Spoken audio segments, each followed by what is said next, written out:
United Nations has been an abject failure in stopping genocide, whether it's in China with the Uyghurs, in Iraq, it doesn't matter. And the same is true in Nigeria. 90% of the Christians killed, murdered in the world last year happened in that country. Why? Yeah, that's a big question. I'm glad, Steve, that you're asking this question. Frankly, it's because of Islamization. It's really, as you said in the opener, it's because of sectarian hatred. You used the term that I've rarely heard. I don't think I've heard it until today, religious genocide. Well, despite the denials of the think tanks and of our own State Department, that's exactly what is behind it. It's Islamic eradication and ethnic cleansing of the non-Muslim peoples in the fertile, verdant lands of north central Nigeria. That's it, plain and simple. Yeah, so what is the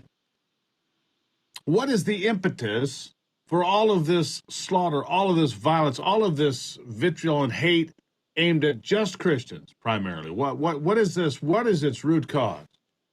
Well, it's land grabbing. The fact is, Nigeria has a booming population. All of the Sahel nations, all the surrounding countries, they have about the highest birth rate of any countries in the world. They have more people appearing on the job market every year. They're looking for employment. Nigeria doesn't have any manufacturing base. They can't get jobs. Many people go to the agricultural sector. And the herding peoples, most of whom are Islamic, have some very poor leadership that justifies these killings in order to move the sedentary indigenous farmers off the land so the land can be taken over by herding peoples and acquired by those people who are predominantly Muslim. So is it more productive agriculturally? I wouldn't think so, to have herding, nomads, as opposed to fixed farming. And honestly, wouldn't it be best to have both? If you want to feed a population, shouldn't you have some flexibility and diversity in what you're planting, how you're feeding, things that are going on? I mean, honestly. Absolutely, Steve. The herding model that they have, the animal husbandry model that they have, is extremely inefficient. Ranching would produce far more meat. It would be far better for the people and the economy. But the herding peoples don't want to do it. They don't want to ranch. They want to have the ability to drive their gigantic herds of 2,000, head of cattle at a time right through the rangelands from any place in northern Nigeria all the way down to the southeast or the northeast. They believe they have, a divine right to herd their cattle anywhere they go, in spite of the fact that herding these cattle like that, it decreases the weight of the cattle. It's economically inefficient, and it's the root. It's one of the root causes of this terrible conflict. Sure. Now I see Christians under attack in my own country these days, right here. Not being murdered, not 5,000 people being murdered, but I see the Christian beliefs being mocked, belittled on a daily basis around here. If you're a Christian, you're a white supremacist, or you're a hater, or you're just a simple racist, and on it goes. So this anti-Christian sentiment, Douglas, seems to be something that's pervasive globally. It just seems to manifest itself far worse in Nigeria. Right or wrong? Steve, you're totally right. And it's, I'm a student of religion, I'm a student of philosophy.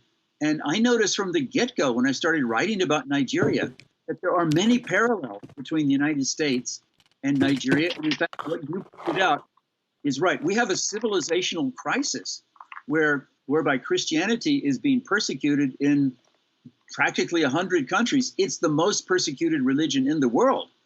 And unfortunately, our own government agencies, like our own State Department, where I spent a couple of years of my life, they don't want to see it. They want to see every conflict as a problem of economic man.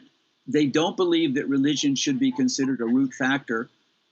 But staring them in the face is the fact that they have ethnic cleansing in Nigeria that is almost a mirror image of the devastating ethnic cleansing that was in Sudan 20 years ago, and which did get the application of the U.S. government.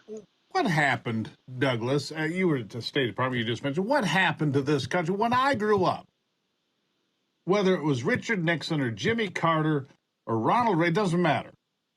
This country, Republican and Democrat at the top, this country stood for human rights. This country stood against genocide in any form, whether it was in Afghanistan or China or Iraq or Somalia or Nigeria. It didn't matter. We stood against that kind of behavior. We stood against Pol Pot. We stood against these people that slaughtered their own. What happened to that? We used to be the good guys. Yeah, it's a war on Christianity, and it didn't start yesterday. It's been going on for more than 2 decades.